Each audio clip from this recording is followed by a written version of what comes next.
So I'm with Tim from Avid. We're going to talk about Avid. I just asked a question, but we're just going to roll into this. There is something new with the editing software. Yeah, well, there's always new stuff at Avid. Sure. And on the editing front, one of the things that's really new that we're talking about is a program we have that's called Media Composer for Students. We just announced that Media Composer is now free for students at universities all over the world.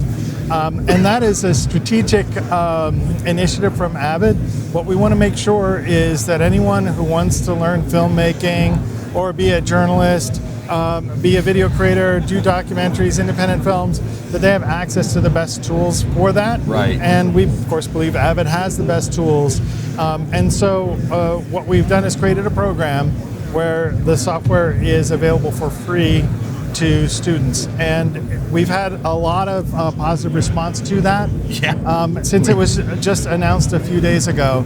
So there's of course information about this on the Avid website. Sure. Yeah. If anyone is interested, I've actually spoken to students at the show, NAB interns and others, about it, and there's a lot of buzz, and we've had lots and lots of universities already sign up to be affiliate programs, and that's really how it works. It's a very lightweight program, but universities sort of opt into the program, and then we essentially give them the licenses they need to distribute to their students. So when we were just talking, look at his face. When we were just talking about this, when me and cameraman Adam were in college, Avid was very inaccessible. You needed the whole desk, you needed the whole thing. Yeah. And so all of our teachers were like, well, you need to learn Avid. But right now we have Final Cut, or right now we have Premiere, or whatever. Yeah. And it was definitely a barrier to entry that made to right this second. We lucked out, I suppose, in the grand scheme of things. But it definitely made getting into the industry harder. Yeah. Not knowing Avid, so that's an amazing. And part of it is we heard this feedback from the Avid customer.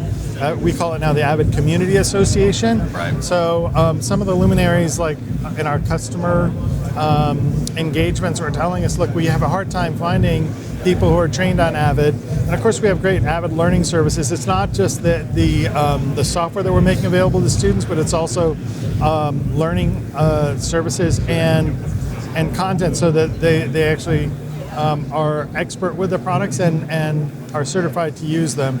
So it's a win-win, we hope, for students, but also for our customers who are trying to create more and more content and need more and more editors. Yeah. And so Avid has always been, in my mind, the top tier professional editor. Students, obviously, younger folks, going to be at first usually more interested in YouTube, TikTok, Instagram, whatever. Are you guys kind of navigating into that, trying to make those workflows seem more accessible via Media Composer? Yes, we are continuing to evolve Media Composer in terms of the user experience, so it can be more accessible to new users.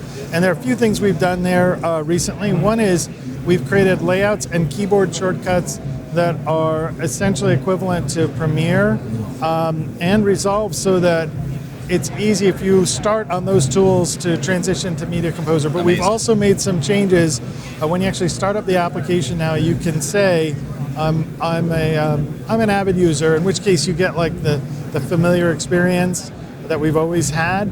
But if you say, for example, I'm a Premiere user, we don't require you to, for example, set the format for your project. I know it seems like a small thing, but people who aren't already thinking the Avid way are disoriented by that. Yeah. So if you say, I'm actually a Premiere user, we don't make you set your project settings. You just go get a clip, drop it in the timeline, and we automatically set the settings for you. So we're doing a lot of things to make the application more accessible to new users, and to hopefully make it an easy path for people who start on other apps to also use Avid. And what we're learning is that video creators who aspire to be professional users, they don't always just learn one tool. Right. And depending on the direction they're trying to go, they may want to learn multiple tools and have certification and experience, so they can say, hey, I'm going to an Avid house. Yep, I have the chops, I have the certification, I can jump right in.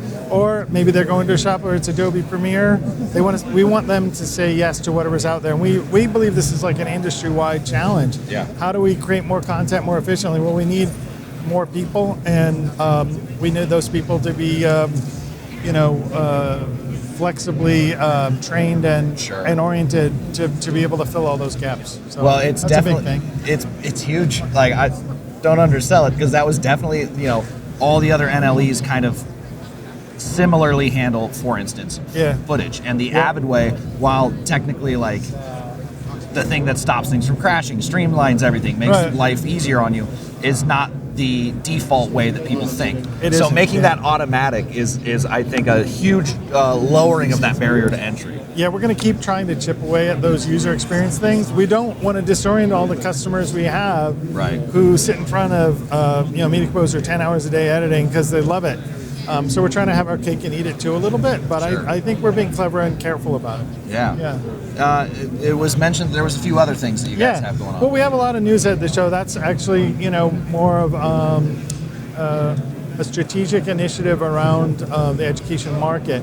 But we have a lot of product innovation as well.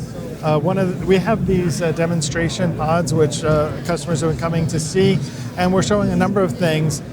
As a technology vendor, in the past we used to bring a lot of equipment to the show. Right. And nowadays, because we've been shifting our products to more of software-based architectures that run either in private data centers or in the cloud, we're able to do a show like this with a lot less equipment. I know that's not necessarily interesting in and of To itself. look at, yeah, but sure. what's great is it allows us to show new deployment approaches to customers here at the show. We're showing our stuff running in the cloud because that allows us to come to a show like this with just some user-facing computers and tactile interfaces, and basically we just need the convention center to give us a nice internet connection and we can demonstrate the full feature set. So we're doing a lot with that here. We're showing cloud deployment. We have a strategic relationship with Microsoft. They're our preferred cloud partner. So we're showing a lot of things we're doing with Edit on Demand, which is our SaaS solution for editing. Basically, you can go on to avid.com and create an account, and you can say, I want to spin up 5 media composers and 20 terabytes of Nexus, and we'll do that for you in the Azure cloud. And then you can spin that back down when the project's done. And we have a variety of customers using that service today, from independent filmmakers, but also large media companies like A&E Networks and Discovery use that solution as a way of accessing burst capacity.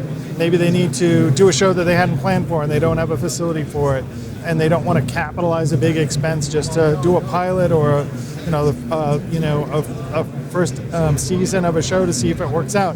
So they're able to quickly burst into the cloud with Edit on Demand. So we're showing that here as we have been, but we're also showcasing a new program where we have partners that we're certifying to run in the cloud, so we can extend beyond just Media Composer and Nexus, which is what we started with, to do workflow tools, other creative tools, plugins, and those are all available in Edit on Demand. So we're showing that. We're also showing remote workflows, and I know that our customers all adapted to the pandemic in different ways. And what we found is those initial solutions in many cases were a bit clunky. So we've been working to make those workflows even more elegant. So we're showing things here like Avid Nexus Edge. And basically the idea of Nexus Edge is to make it possible to have the same collaborative editing workflow you're used to in a facility, but the editors can be anywhere. They don't need to be in the facility. They can be located remotely.